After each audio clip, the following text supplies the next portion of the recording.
नमस्कार, आदाब, सत श्री अकाल, गुड मॉर्निंग मेरे प्यारे दोस्तों। मैं आपका होस्ट दोस्त राहुल गुप्ता लेकर के आ गया हूँ static GK with discussion series के 7वें वीडियो में, जो आपकी सभी प्रतियोगी परीक्षाएं जैसे ग्रुप डी, एनटीपीसी, बैंकिंग और भी बहुत सारी परीक्षाएं जिसमें जीके से प्रश्न पूछे जाते हैं। तो स्वागत है मेरे सभी प्यारे मित्रों का जो ये वीडियो देख रहे हैं और पेन पेपर हाथ में ले चुके हैं। इस वीडियो में हमसे किसी प्रकार की त्रुटि हो तो हमें क्षमा करें, और किसी विशेष टॉपिक पर वीडियो चाहते हैं तो कमेंट बॉक्स में कृपया जल्दी बताएं। और तो चलिए शुरू करते हैं आज का प्रश्न नीला। ठीक है, तो आज के प्रश्न नीला में सबसे पहला क्वेश्चन है इस प्रकार। हवाई जहाज में पाए जाने वाले जो ब्लैक बॉक्स होता है उसका रंग क्या होता है? What is the colour of the black box found in a plane? ठीक है, एरोप्लेन। तीन ऑप्शन है, लाल, नारंगी और नीला। इसका सही आंसर होगा नारंगी। ठीक है, ये जो ब्लैक बॉक्स होता है यह हवाई जहाज के द्वारा किए गए अंतिम समय में जो कार्य होते हैं उसको रिकॉर्ड करता है, कॉल को रिकॉर्ड करता है, जिससे पता चले कि हवाई जहाज किस प्रकार से दुर्घटनाग्रस्त हो चुका है। और ये ब्लैक बॉक्स हवाई जहाज के पूरी तरह जल जाने के बावजूद भी यह सही सलामत रूप से पाया जाता है। ठीक है, आगे देखते हैं इस बारे में। तो हवाई जहाज में पाए जाने वाले ब्लैक बॉक्स का रंग कैसा होता है? नारंगी होता है। ब्लैक बॉक्स विमान के उड़ान के दौरान विमान से जुड़ी सभी गतिविधियों को रिकॉर्ड करने वाला उपकरण होता है। ब्लैक बॉक्स टाइटेनियम धातु से बना होता है, इसलिए यह बहुत ही मजबूत रहता है। प्रारंभ में इसके लाल रंग के कारण इसे रेड एग भी कहा जाता था। ठीक है, प्रारंभ में कैसे रंग का था? लाल रंग का, और इसे लाल रंग के कारण इसे रेड एग भी कहा जाता था। बात किया जाए हवा ये इस बॉक्स की, तो इस बॉक्स का उपयोग किसी विमान के दुर्घटना के कारणों का पता लगाने में बेहद आवश्यक है। जैसे आप सभी को पता, अभी हाल में ही अपने sir CDS Bipin Rawat sir ji मारे गए थे या दुर्घटनाग्रस्त में शहीद हो गए थे। उनके दुर्घटना का पता लगाने के लिए भी इस ब्लैक बॉक्स को चेक किया जा रहा था। ठीक है, इस ब्लैक बॉक्स से ही पता लगाया गया था कि कैसे हुआ था। ठीक है, तो अतः यह बहुत ही महत्वपूर्ण भाग है। आगे देखते हैं क्वेश्चन नंबर 62। बिहार की प्रथम महिला उप मुख्यमंत्री कौन थी? ठीक है, यहाँ पर deputy chief deputy chief minister की बात की जा रही है। Who was the first woman deputy chief minister of Bihar? ठीक है, तो राबड़ी देवी तो एक पहली मुख्यमंत्री थी। सुचेता कृपलानी भारत की सर्वप्रथम महिला मुख्यमंत्री थी। तो यहाँ पर सही उत्तर होगा रेणु देवी। ठीक है, जो कि हाल ही में 2020 में बनी थी। ठीक है, तो बिहार की प्रथम महिला उप मुख्यमंत्री कौन थी? सॉरी, कौन है? रेणु देवी। ठीक है, रेणु देवी प्रथम महिला उप मुख्यमंत्री है। यह भारतीय जनता पार्टी की नेत्री है। ठीक है, ये बीजेपी से संबंधित है। यह 2020 में बिहार की प्रथम महिला उप मुख्यमंत्री बनी थी। तथा राबड़ी देवी की बात की जाए तो राबड़ी देवी बिहार की प्रथम महिला मुख्यमंत्री थी। ठीक है, मुख्यमंत्री थी, और रेणु देवी उप मुख्यमंत्री बनी। सुचेता कृपलानी की बात की जाए तो सुचेता कृपलानी भारत के किसी राज्य की प्रथम महिला मुख्यमंत्री थी। वह राज्य था उत्तर प्रदेश। ठीक है, उत्तर प्रदेश की यह पहली मुख्यमंत्री थी महिला, और भारत की भी यह पहली मुख्यमंत्री थी जो महिला बनी। ठीक है, क्वेश्चन नंबर 63। हाँ, वार्ड ऑफ एवन के नाम से जाना जाता है। जो वार्ड ऑफ एवन है इसके नाम से किसे जाना जाता है? तीन ऑप्शन है, जमनलाल बजाज, विलियम शेक्सपियर और फ्लोरेंस नाइटिंगेल। इसका सही उत्तर होगा विलियम शेक्सपियर। ठीक है, विलियम शेक्सपियर।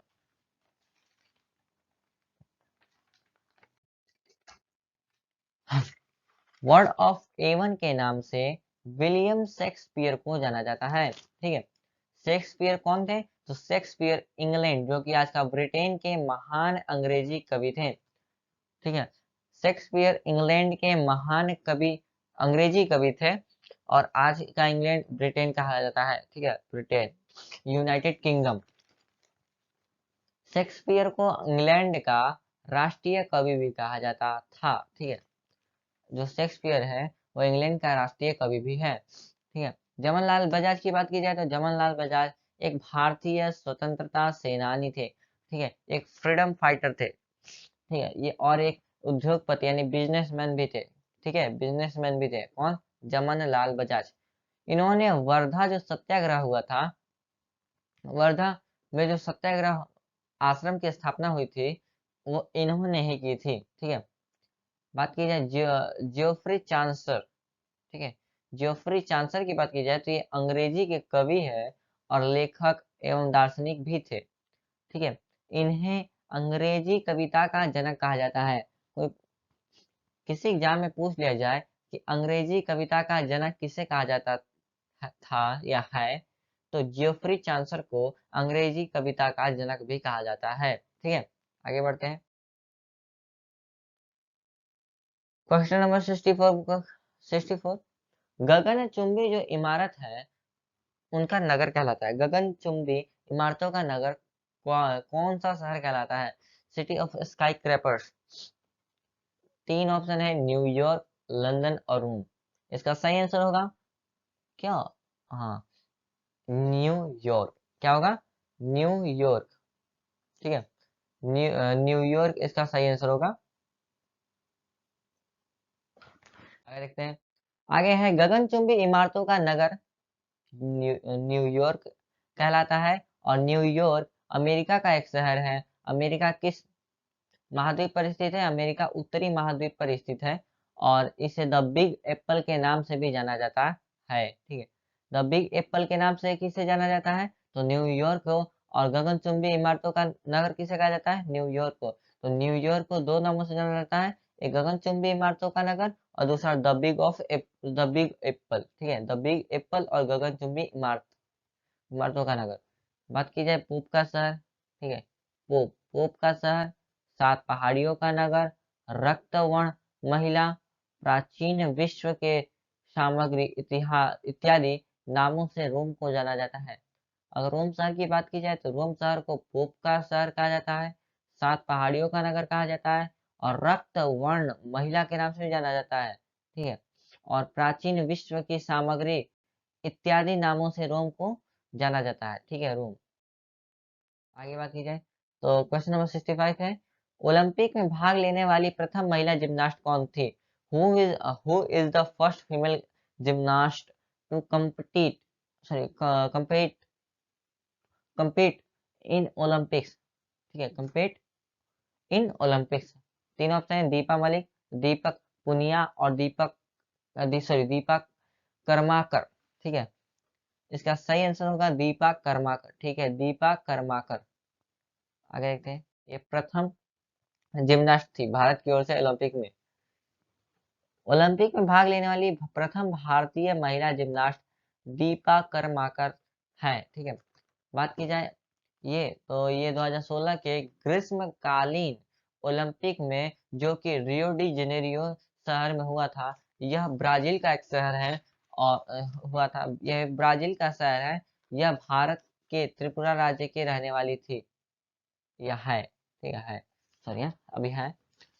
जो दीपा कर्माकर है, यह त्रिपुरा राज्य की रहने वाली है, और ये इन्होंने 2016 के जो रियो डी जेनेरियो में ग्रीष्मकालीन ओलंपिक हुआ था उसमें ली थी इन्होंने।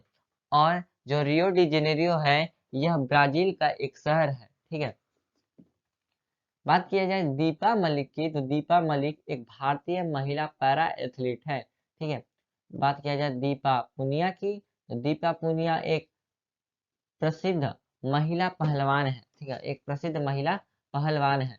ठीक है, साक्षी मलिक की बात की जाए तो साक्षी मलिक भारतीय महिला पहलवान है। ठीक है, ये दोनों जो है भारतीय महिला पहलवान है। कौन कौन? दीपा पुनिया और साक्षी मलिक। ठीक है, आगे देखते हैं। अगला क्वेश्चन है, हाँ, क्वेश्चन नंबर 66 कहता है, जो पेसो किस देश की मुद्रा है? Peso is the currency of which country? जो पेसो एक मुद्रा है वो किस देश की मुद्रा है? ठीक है, तीन ऑप्शन है, यूगोस्लाविया, मैक्सिको, जापान। ठीक है, इसका सही आंसर होगा मैक्सिको। ठीक है, मैक्सिको की मुद्रा का नाम क्या है? पेसो। ठीक है, मैक्सिको की मुद्रा का नाम क्या है? पेसो। हाँ, पेसो किस देश की मुद्रा है? तो पेसो मेक्सिको की मुद्रा है। ठीक है, और बात की जाए मेक्सिको की राजधानी, तो मेक्सिको की राजधानी कुछ नहीं करना है, मेक्सिको के आगे सिटी लगा देना है, मेक्सिको सिटी है। ठीक है, बात किया जाए जापान की, तो जापान की जो मुद्रा है उसका नाम येन है तथा इसकी राजधानी टोक्यो पर है। और टोक्यो किस द्वीप पर स्थित है? टोक्यो जापान के होन्शु द्वीप पर स्थित है, जो कि जापान का सबसे बड़ा द्वीप है। ठीक है, अब बात किया जाए यूगोस्लाविया। यूगोस्लाविया की राजधानी क्या है? यूगोस्लाविया की राजधानी है बेलग्रेड तथा इसकी मुद्रा का नाम क्या है? इसकी मुद्रा का नाम है दिनार। इसकी मुद्रा का नाम है दिनार। बात किया जाए थाईलैंड की, तो थाईलैंड की राजधानी बैंकॉक है। ठीक है, आप सभी जानते हो बैंकॉक, नाम तो सुना होगा भैया। हाँ, तथा इनके मुद्रा जो है वो है थाई बात। ठीक है, थाई बात क्या है? थाई बात। अजब अजब नाम रखते हैं यार ये लोग तो, कोई बात नहीं, पढ़ना है। ठीक है, आगे है क्वेश्चन नंबर 67 कहता है, नेहरू जो ट्रॉफी था, सॉरी, नेहरू जो ट्रॉफी दिया जाता है वो किस खेल के संबंध में दिया जाता है? किस खेल से संबंधित है? Nehru trophy is related to which sports? ठीक है, स्पोर्ट, तीन स्पोर्ट है, यानी तीन खेल को नाम दिया जाए, पहला हॉकी, फुटबॉल और कबड्डी। ठीक है, मेरे को तो लगता है हॉकी, और हॉकी भी सही है, हॉकी ही सही है। ठीक है, hockey is correct. Nehru trophy hockey खेल से संबंधित है। ठीक है, बात किया जाए नेहरू ट्रॉफी की, तो अभी हमने देखा कि नेहरू ट्रॉफी हॉकी से संबंधित है, और हॉकी हमारे देश का, यानी भारत देश का राष्ट्रीय खेल है। ठीक है, बात किया जाए मर्डेका कप। ठीक है, तो बात किया जाए मर्डेका कप की और संतोष ट्रॉफी, रोवर्स कप की, ये तीनों जो कप है या ट्रॉफी है, यह फुटबॉल से संबंधित है। फुटबॉल के क्षेत्र में मर्डेका कप, संतोष ट्रॉफी और रोवर्स कप आदि फुटबॉल से संबंधित खेलों में दिए जाते हैं, या खेलों फुटबॉल के खेलों में एक मतलब कि सर्वाधिक प्रिय कप है, यानी सर्वाधिक उच्चतम का कप है।